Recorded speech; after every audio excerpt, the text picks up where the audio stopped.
Ssaabalabirizi w'ekkanisa ya Uganda Stephen Kaziimba Mugalu asabye gavumenti etekewo olunaku mu ggwanga nga lwakukola bulungi bwa nsi okusobola okukendeeza ku bukyafu n'obuligo saako okwonoona obutonde ebiwaŋŋamye mu bannayuganda.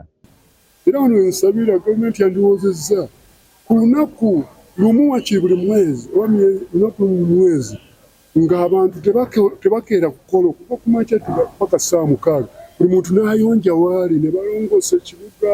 Mu kusaba kwakulembedde mu kkanisa Lutikko ey'e Nakasero, Ssaabalabirizi asabye gavumenti eyanguyirize olunaku luno kubanga kizudde nti bannayuganda basitudde enkundi mu kwonoona obutonde bw'ensi ng'ate bulungi bwa nsi yasobola okumalawo embeera eno.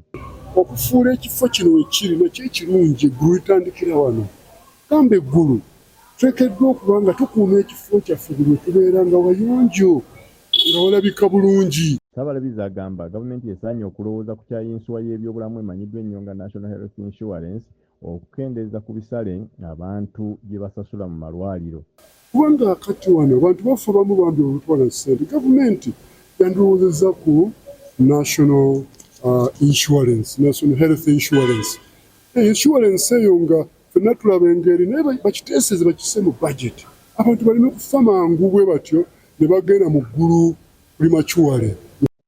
Okusaba kwa Pasika kuno era Ssaabalabirizi mwasinzire n'akubiriza bannayuganda okukozesa amazuukira okwezza obujja naddala mu kiseera ng'eggwanga lyolekera akalulu ka 2026.